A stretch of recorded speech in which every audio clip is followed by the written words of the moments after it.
Special Counsel Robert Mueller or taking other actions to effectively end that investigation. Now, there is legislation in the Senate that would protect Mueller, but it hasn't gone anywhere. One of the co-sponsors of that bill, Senator Chris Coons, Democrat from Delaware, joins me now. And Senator, I know there are co-sponsors on both sides of the aisle, but it doesn't seem to be a real priority for Mitch McConnell. Well, Chris, I'll disagree with your characterization of my bipartisan bill to protect the special counsel. You said it hasn't gone anywhere. When we first introduced it a year ago, that is exactly what we were told. This will never get a hearing. Then it got a hearing last fall. Then I was told we'd never get a markup. Several months later, we got a markup. And frankly, Chris, it ultimately came out of the Judiciary Committee by a strong bipartisan vote of 14-7. Chairman Grassley voted for it, as well as a number of other Republicans, and it's now ready for floor action. But you're absolutely right, Chris, that Mitch McConnell, the Republican majority leader, has said there's no need for us to take this up on the floor. I'm convinced if we got to the floor, it would get a veto-proof majority of the Senate, both Democrat and Republican supporting it, because it is a needed protection for the special counsel. Is there anything you can do to change McConnell's mind? I mean, he is running herd over the Senate. He is very practiced and very good at what he does, managing floor time and using his ability to prioritize. Can you do anything? The thing that has to happen in a Republican majority Senate is for Republican senators to go to Mitch McConnell and say, we have to vote on this now. It's the only way to prevent the president from doing lasting harm to the rule of law and to himself. Of course, I've had that conversation with a number of colleagues. For reasons I have difficulty understanding, many of my Republican colleagues are convinced that the president won't do anything sudden or irresponsible.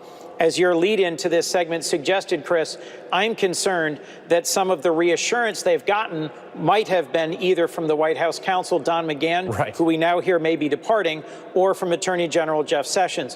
While I have profound policy differences with the Attorney General and White House counsel, I do think that they have been pushing the president not to take abrupt or irresponsible action to interfere with the special counsel. And if both of them are gone, I do think we lose key guardrails that have prevented the president from acting on his worst impulses.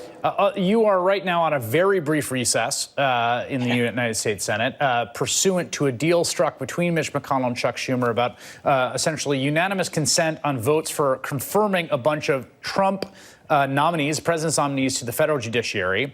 There are many Democrats who are very angry about this deal, who feel that they've been steamrolled by Mitch McConnell, that Chuck Schumer and the Democrats have not fought hard enough on this. What do you say to them? Well, I'll say that we're in session in August exactly because we have been standing up and fighting. President Trump has nominated a record number of circuit court nominees, and we have forced an inch-by-inch fight on every one of them. Majority Leader McConnell has repeatedly stated how upset he is with how hard we have fought against the circuit court nominees by this administration.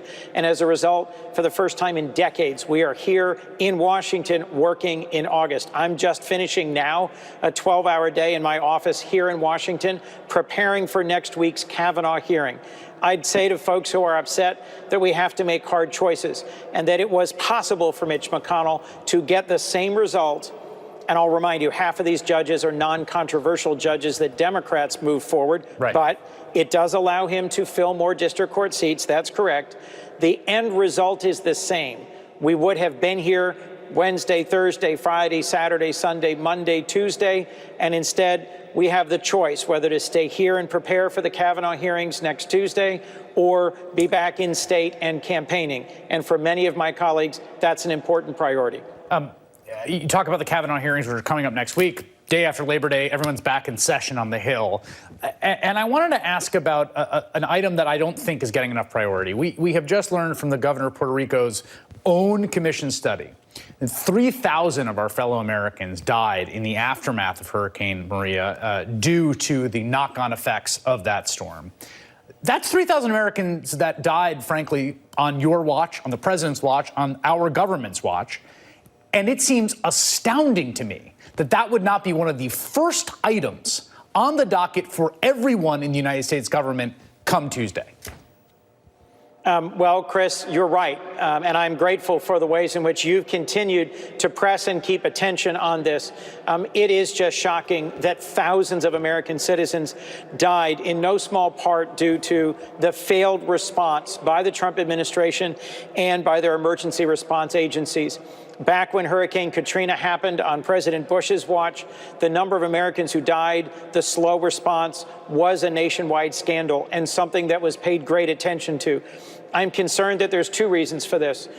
First, a negative one. There are so many other things going on, whether it was the separation of families at the border or it's the threat to rule of law posed by the possible interference with the Mueller investigation. There are so many other things this administration is doing that deserve condemnation.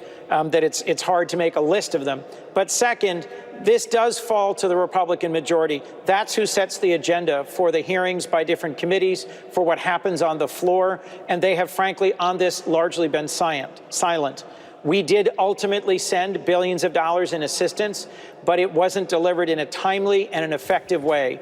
For a majority party that claims to be concerned about American citizens and about spending federal dollars wisely, there should be investigations and hearings to get into the details of why was this response so flawed and so failed and in such a deadly way. Well, I appreciate your answer to that. We're going to be asking everyone that we happen to get on the program about this issue. Senator Chris Coons, come back anytime. Thank you, Chris. All right, still to come, we'll talk about